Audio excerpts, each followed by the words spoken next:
kasangga sa gyera kontra droga. Alam mo kasi yung amoy talagang they can detect scent or odor 10,000 times more than a human.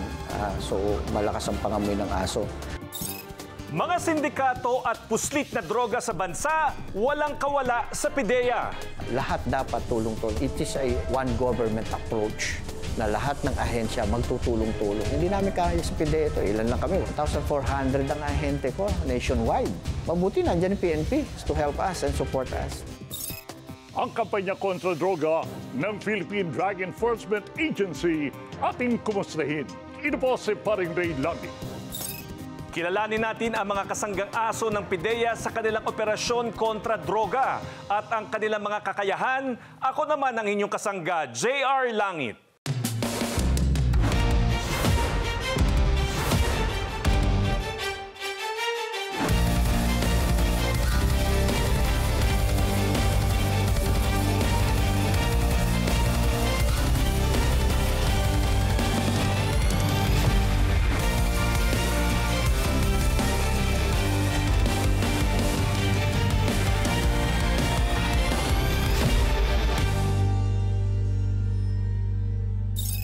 Sa loob lamang na isang taong panunukulan ni Director General Aaron Aquino sa PIDEA, hindi bababa sa 150,000 drug offenders at mga personalities ang kanyang naaresto.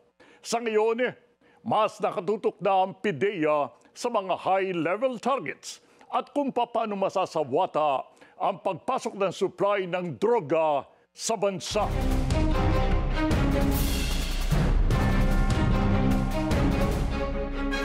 Kasabay ng kanilang masigasig na kampanya kontra sa mga sindikato ng droga, ang mas pinalawak pa nilang pagbibigay ng edukasyon sa mga komunidad na apektado ng paglaganap ng illegal na droga. Paano po yung aksyon na ginagawa niyo po dito po sa pagpuksa sa illegal na droga? Drugs are coming in internally and externally. Pag sinabi yung externally, yan yung mga kalaban natin, mga drug syndicates. There are actually 4 international drug syndicates: Chinese, Mexican, African, and the biggest manufacturer of drugs in Asia, which is the Golden Triangle International Drug Syndicates. The latest na mga accomplishments namin are from these international drug syndicates. This is the border of Laos, Myanmar, and Thailand. They manufacture drugs unlimited.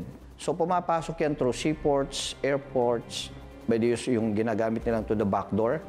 Drugs are coming from Malaysia or Indonesia, going to papasok dyan sa Sulu Sea and drop it to dito sa Zamboanga, distribute it dyan sa mga bandang area na yan, especially in Mindanao. Binababa yung droga sa gitna ng dagat, and then small ships will get these canisters. They call it shipside smuggling. But the bulk of drugs now, pumapasok through seaport. Kung makikita mo naman yung the latest naging problema natin na napalusot na magnetic lifters, that is one typical example how drugs are coming in through seaport. Sa pamagitan rin ng pakipag-ugnayan nila sa kanilang mga counterparts sa ibang bansa, nabawasan nila ang mga supply mula mismo sa mga itinatayong laboratorio sa bansa. Sila nagbabato sa amin ng information. It is a format operation. Napakahirap. Pumunta ng Mindanao, buntot rin kami sa Mindanao. Pag sakay ng aeroplano, sakay din kami ng aeroplano. Siguro nagastos namin yan, mga 2 million pesos siguro. Kasi hindi mo pwedeng pakawalan. Otherwise, pag nakawalan namin yung yung rabbit namin, wala na, mahihirapan na kami masundan uli yung operation. Until such time, natuntun namin yung kitchen type na drug laboratory nila doon sa particular na high-end na condominium na area. Recently lang, sa Ayala Alabang, nakapasok na naman kami. That was a few weeks ago. Yun namang push. Subalit sa kabila ng tagumpay nila sa kanilang operasyon kontra sa mga laboratorio ng mga droga, meron namang nabunyag na bagong style ng pagbili ng illegal drugs. We were able to seize about 6 kilos of kush, amounting to about 7 million. And then after a month, dito sa Las Piñas, somewhere dito sa Pilar Village, more or less 30 kilos ng kush, amounting to about 154 million pesos. Ang ginawa niya sa bahay ng Amerikano, nagtayo siya ng greenhouse. Lagi siya nagre-request ng seeds sa California, nag-order siya online, at doon siya nagkukultivate sa bahay niya. And that's one of the problem now of PIDEA. You can order drugs less than a kilo. From door to door. Yes, mag-click ka lang. Tick. Sa ngayon, isang programa na tinaguriang Sagip Batang Solvent.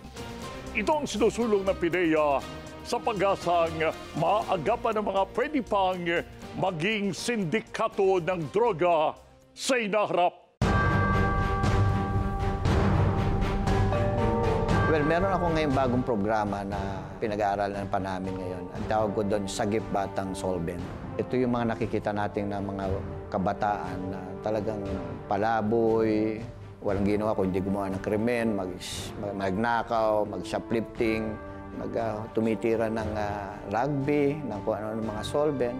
Sabi ko nga, these are the criminals in the making. They're all living in slum areas. Itong mga mahihirap na ito. They are being used and influenced by drug syndicates. So lahat ng kabataan ngayon nagagamit. Sabi ko, hindi naman siguro natin parang trabaho natin ito. Pero you know, we need also to address this kind of problem. Kasi nung pulis ako, isi-save mo yung bata. But instead of arrest, it's a form of saving the children. Dadali mo sa DSWD, konting counseling, kinabukasan, they're back to the streets. May rugby na naman. Huhulihin na naman namin, dadali na sa DSWD. Parang ano ba ito? Walang katapusan itong mga bata na ito. Sa kabila ng mga programang ito ng PIDEA, tila malayo pa ang paglalakbay ng giyera kontra droga upang tuluyan nitong masugpok. I believe the President, nasa 1/4 pa lang tayo. For 2019, another 1/4, 21, another 1/4, and then on 2022, eksakto, tapos yung problema namin. Alam ko, suntok sa buwan yung lagi kong sinasabi na napakahirap itong tapusin. Kung meron pa rin mga empleyado at mga ahensya na hindi tutulong at hindi magiging seryoso sa laban na ito. So, lahat dapat tulong-tulong. It is a one government approach. Napakalaki ng papel na ginagampanan ng K9 units ng PIDEA sa kanilang operasyon kontra droga. Sa katunayan, kamakailan ginawa ng parangal ang K9 units ng PIDEA na tinagurian nilang Hero Dogs. Ayon kay PIDEA Director General Aaron Aquino, kalahati ng kanilang trabaho ang tapos agad kapag may K9 units. 100% epektibo ang trabaho ng mga K9 dogs basta alam ng handler na hindi sila dapat gamitin kung may sakit o kaya ay na-stress. Yeah, paano nyo ina-address, Director, yung gimmick na ginagamit nila para i-address yung pagiging sharp ng mga sleeping dogs? Like, for example, babalutan ng coffee. So, magsasurface yung smell ng coffee instead na smell ng droga. Anything na chemicals, mix it with illegal drugs, the dogs can still detect it. Nasubukan namin yan noon, naalala ko yun, when I was in Davao, minix namin yung shabu sa loob ng durian. You know, durian is very, very strong smell. But pumupo pa rin yung aso. Na-detect niya pa rin yung shabu doon sa durian. Sir, pwede natin ilagay itong ecstasy sa row number? 2. Lane 2 po. Lane 2, number 7. Number 7, yes sir. Ang magde-detect po ngayon, puro Belgian Malinois pala. Bali, Belgian at Labrador po. Ay, lagay na po muna natin dito. And then, number 7 ito. Then ito naman po, pakilagay po, cocaine po yan. Lagyan natin sa number 1. Number 1, yes sir. Sa loob ng 6 na buwang training, magkasama sa isang training facility ang handler at ang aso. Kasabay ng pagkasanay sa aso na amuyin ang droga ay ang pagkasanay naman sa handler kung paano kontrolin ang kanyang aso. Parang yun yung best friend. Oo, parang yun ang best friend niya at yun ang susundan niya. Siya na rin magpapaligo, siya mag-aalaga, siya na rin mag-groom. In fact, we have a one-of-a-kind K9 sa Pilipinas. No? Sasabihin nga natin na napakagandang klaseng K9 facility sa Bulacan. We are spending about 22 million pesos for that. They have a mess hall, covered court, grooming area, they have a training area. Lahat klase nandun. They have even a memorial park. So aga namatay ang aso namin, doon na rin sila ililibing. Sir, we have 20 cadets ready for testing, sir. Proceed. Ang training mo sa kaliwa pa natin. Sa kaliwa po lagi. So paglalakad ka, magsabi kay heel. At nasa stage po sila development. Set go!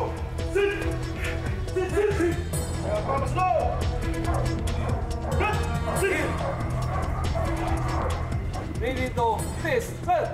Proceed.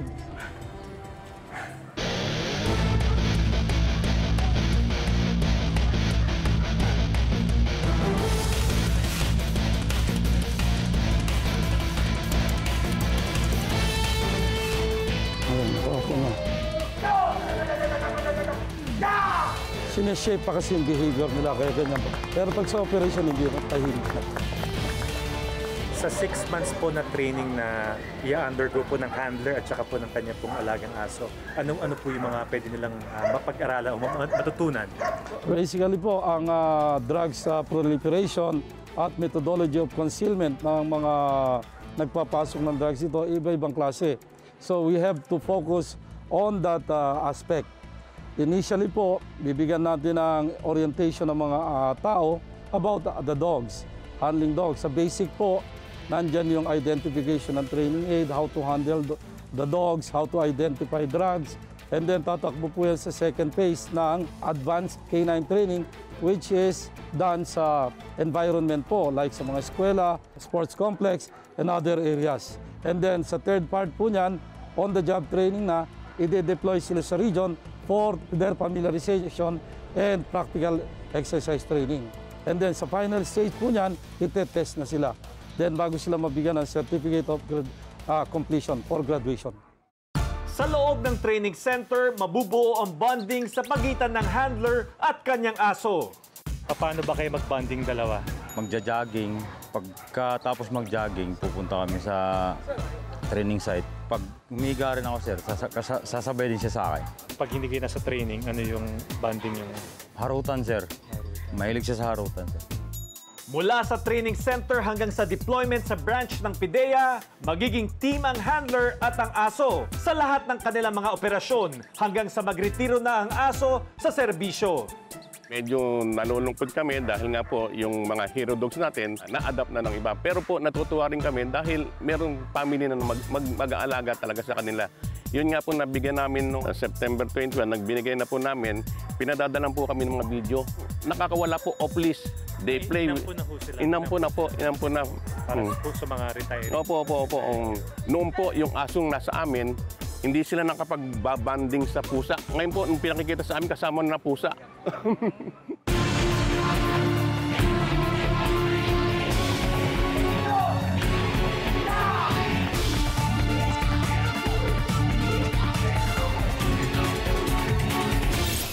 Seryoso ang pamahalaan na sugpuin ang problema ng droga sa bansa. At magagawa nila ito kung may kooperasyon ang lahat ng sektor ng lipunan. At siyempre, sa tulong ng ever-reliable nilang Hero Dogs.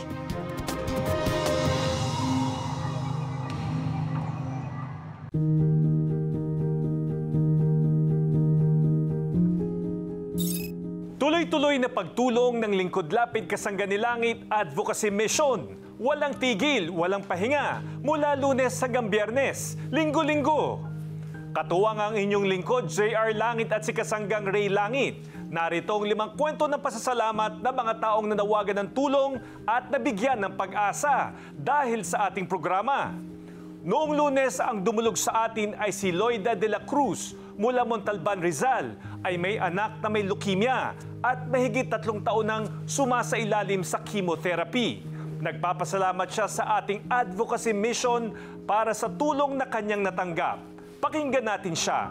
Ako po ay may anak na may acute lymphoblastic leukemia, 3 years and a half chemotherapy.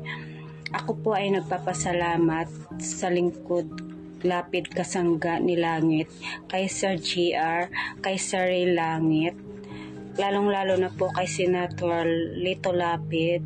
Maraming salamat po sa inyong lahat. God bless po. Sinundan naman noong Martes ni Lucia Kaluntad, isang single mom na may anak na may sakit na cancer. Bulag ang isang mata at nakaranas din ng stroke. Nagpapasalamat siya sa tulong na natanggap mula sa ating programa. Naririto ang kanyang mensahe. Ako po ay may anak na may cancer. Bulag po yung isang mata at na-stroke po. Ako po ay nagpapasalamat sa Lingkod Lapid Kasangganilangit. Ganun din po kay Sir JR, kay Sir Ray Langit, at kay Senator Lapid. Maraming salamat po. Nitong Miyerkules, si June Talde mula Quezon City ay may amang kasalukuyang nakakonfine sa ospital dahil sa high blood at stroke. Siya ay humihingi ng tulong para sa pagpapagamot ng kanyang ama. Pakinggan natin siya. Ang tatay ko po ay may high blood pressure, kaya na-stroke po siya at na-confine sa ospital. Nangangailangan po kami ng pampagamot. Ako po ay nagpapasalamat kay Sir Ray Langit, kay Sir J.R. Langit, at kay Senator Lito Lapid sa advocacy ninyong Lingkod Lapid. Kasangga mo ang langit upang kami ay makabili ng gamot at makadagdag na sa pambayad sa hospital bills. Salamat po. Kahapon Huwebes, iparinig naman namin sa inyo ang panawagan ni Rudy Sanchez, 48 years old, isang PWD, nagkatrabaho bilang massage therapist na nananirahan sa Antipolo, Rizal. Siya ay humihingi ng tulong para maipagawa ang kanyang mga laboratory test upang masimulan na ang gamutan sa kanyang karamdaman. Naririto ang kanyang mensahe, pakinggan natin siya. Ako po ay humihingi ng konting tulong at financial assistant dahil po sa aking karamdaman na high blood. Dahil sa kulang po ang aking pagpa-lab test, mayroon pa po akong follow-up check-up. Ako po ay nagpapasalamat sa Lingkod Lapid, kasangga ni Langit, advocacy mission sa pangunguna ni Senador Lito Lapid. At ngayong araw na ito ng Biyernes ay tinugunan din natin ang inilapit ni Crisel Padilla na humihingi ng tulong para sa kanyang ama na may sakit sa puso upang makabili ng karagdagang gamot.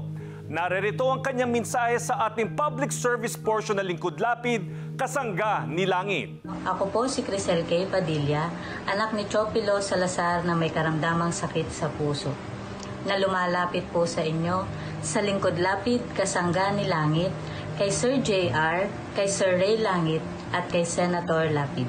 Maraming salamat po and God bless po. Maliit na halaga man ang ating naitulong sa kanila, ngunit nakapagbibigay kahit konting pag-asa. At makakaasa kayo na hindi lamang sila, kundi marami pang iba ang aabutin at didinggin ng Lingkod Lapid kasangga ni Langit Advocacy Mission. Ito po si J.R. Langit. Laging tandaan sa anumang laban, kasangga mo ang langit.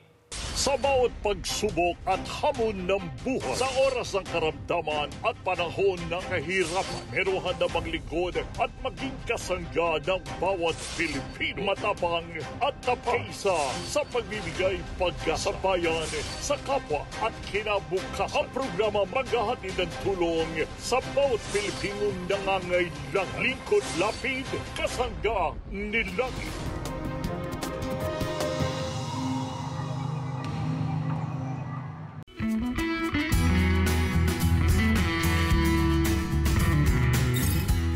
Hayop na kakaiba. Pwede ko rin masustain yung hobby ko. Kung bibili ako ng goldfish na worth 10 pesos, kung alagaan ko siya ng 2 to 3 years, mabibenta ko siya ng siguro 20 or 30. So at that time, parang naghahanap ako ng something nakakaiba. Tapat na mga alaga. For me, sir, ang madaling alagaan is ball python. Maliit lang siya. Tapos sa Africa, nakatira sila sa burrows. So pag nai-stress sila, compared sa mga sawa na nag-strike, sila nagbobola lang sila. So, very tame sila by nature. Mga katangya na exotic pets, ating alamin. Ito po si Paring Ray Langit. Ang tamang pagkapaamo at pag-alaga sa mga hayop na kakaiba, ating alamin. Ako naman ang inyong kasangga, J.R. Langit. Hindi pangkaraniwang mga hayop ang hilig ng mga nagpapatakbo sa full-scale reptiles and exotic.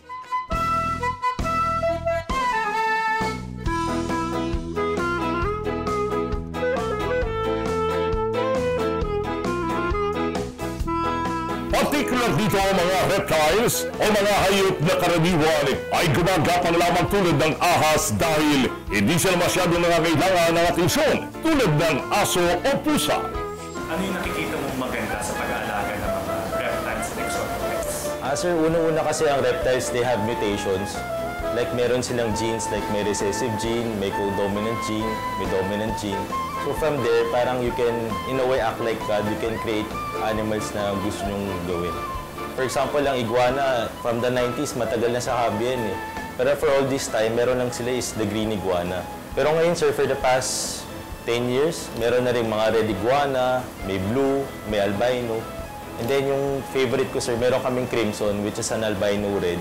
Last year pa lang to na-produce, first in the world sa US. And now, meron kami. So we're planning to breed it in the future para yung iba, may enjoy din yung ganitong klaseng iguana. Pare-pareho ba sila ng galing sa pamilya ng mga reptiles? May kanya-kanya pa rin silang katangian. For me, sir, ang madaling alagaan is ball python. Maliit lang siya. Tapos sa Africa, nakatira sila sa burrows. So, pag na-stress sila, compared sa mga sawa na nag-strike, sila nagbobola lang sila. So, very tame sila by nature. For lizards naman, sir, I suggest geckos. Kasi ang geckos, hindi sila nangangagat. Nocturnal sila, parang mga Pokemon. Kaya, napaka-cute. For mahirap naman, sa ahas, mga reticulated python, yung sawa natin. Kasi una-una, medyo aggressive sila at mahahaba silang ahas. Kaya yung iba namang sawa na sa madadali, nagsishift din sila dun sa mga parang mas challenging na animals. For lizards naman, sir, like monitor lizards, kasi yung mga they can grow very big. Ang lizards, sir, mas matakot kayo sa claws rather than sa bite. Kasi ang mga kuko niya, lalo na pag mating season, kaya ko yung parang si Logan yan, sir. May mga exotic pets din na mayroong binabagayan. Pero marirecommend naman sa mga bata? Yes, sir. Like monitor lizards when they're captive. Pag tinong feeding mo sila, hand feeding, makita malalapit sila. Saka yung mga monitor lizards, sir, ito yung makikita nyo sa YouTube na katabi ng tao matulog, na parang aso, lumalabas-pasok sa cage. Ang mga monitor, sir, napakatalino ng mga yan. Kaya nilang buksan ng cage. May tortoise mahabang. Yes, sir. Almost 100 plus years. Kaya mas less affordable din sa tortoise kasi patagal lang sexual maturity nila. Malakas ang demand, mababa ang supply. Eh, sir, may bagong baby. Gusto nila kasabay lumaki ng baby nila yung pagong, gano'n. Tapos yung iba naman, sir, syempre, yung snakes, pag kumain ng snakes, maporma, mga medyo rocky-rocky, gano'n. Tapos, for lizards naman, sir, yung mga matsatsaga, yung gusto nila, yung talagang tinetrain nila, ganun. Yun, mga gusto nun, sir, yung mga interactive naman, they choose lizards. Mapanganibang pagkilala natin sa marami exotic animals, tulad na lamang ng ahas. Pero kung unawain sila at kikilalanin, pwede rin silang maging tapat na alaga.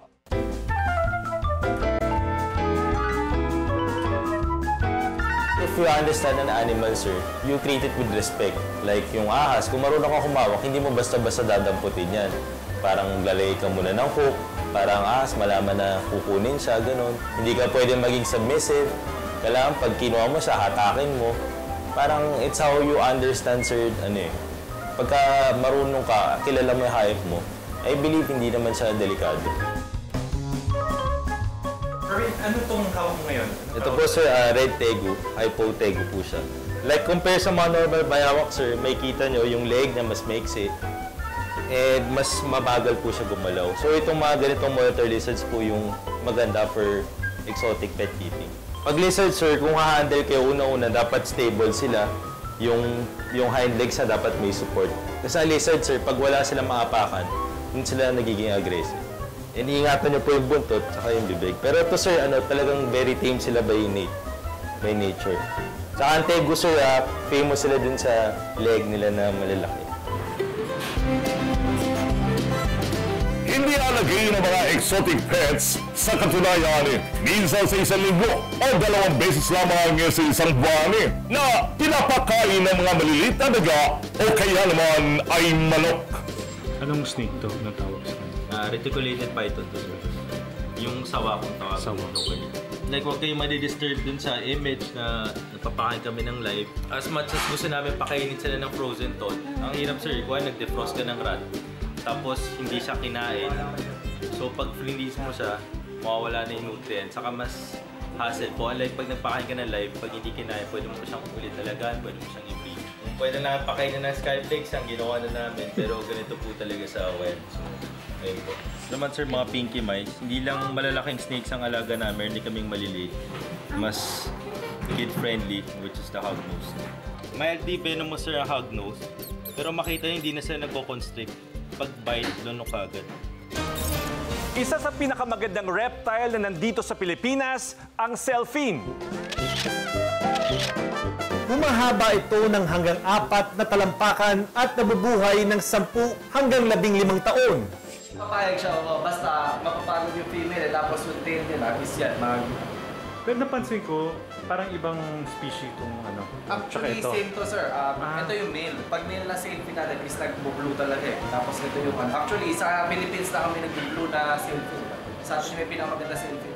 So pwede silang compatible yan, yung dalawa? Compatible yan. Male and female.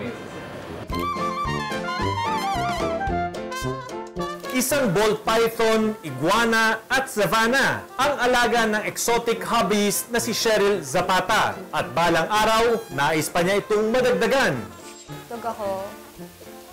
Tapos mula nung best friend ko, nag-alaga ng ganito, nahiligan ko na din. Nakaka-relax kasi sila eh. Hindi naman sila nakakatakot.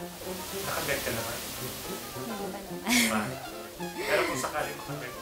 Tiniteam naman kasi sila eh. Isang Ceratophrys ornata naman na isang uri ng palaka sa Brazil ang 4 na taon ng alaga ni Ian Tan, isang amphibian specialist. Anong nagustuhan mo sa pag-aalaga ng frog? Very interesting kasi ang mga frogs eh. They play a key good role sa environment natin, which is kung mawawala sila, it will destabilize the whole food chain. Sila yung nakakapag-predict ng, let's say, weather natin and yung mga kinakain din nila, mga pets and parasites. So they really play a good contributional role sa species na ating ginagagalawan. May iba't ibang moods rin ang mga exotic pets, kaya minsan ay hindi naiiwasan ang disgrasya tulad ng karanasan ni Charles Patrick Lu na isang exotic hobbyist. Yung tinatuan, yung kagat ng ahas, ganun po yung feeling. Hindi po natin naiwasan yung incident. Minsan, lalo na pag gutom sila, hindi maiwasan na kumakagat talaga sila. Pero wala naman yung venom? Wala naman po kamandag po. Walang kamandag. Ano ba tawag dito? Ito po, albino granite po. Minsan talaga may mga toyo po kasi sila. Minsan, may mga dali ho talaga na minsan gutom. Talagang pag-open mo pa lang po ng lagayan nila, galit na galit. Sa full scale, hindi lamang simpleng pagbebenta ng exotic pets ang kanilang ginagawa. Not only we give the best, and we also educate exotic hobbyists to be responsible of keeping their pets and not just owning one just for the sake of keeping one. You need to be responsible of taking care of your pets. And only in full scales that we have the best quality. Why go full scale? Because we have the best.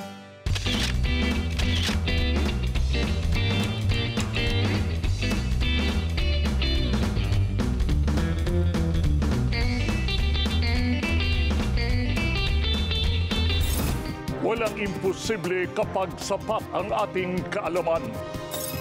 Kahit mga dating mabangis na hayop sa ating paningin ay pwedeng maging alaga kung alam natin kung paano sila paaamuin. Isang patuloy na pwede magsama ng maluwalhati at may pagmamahalan ang lahat ng nilalang sa mundo. Sana po naibigin nyo ang isang spesyal na pagtatanghal ng aming palatuntunan. Nakapaghatid ng kakaibang aral at leksyon sa buhay. Hanggang sa muli sa kalampari po, The Razor Langit. Ito po si Paring Ray. At ako naman si JR Langit. Laging tandaan, sa anumang laban, kasangga mo ang langit.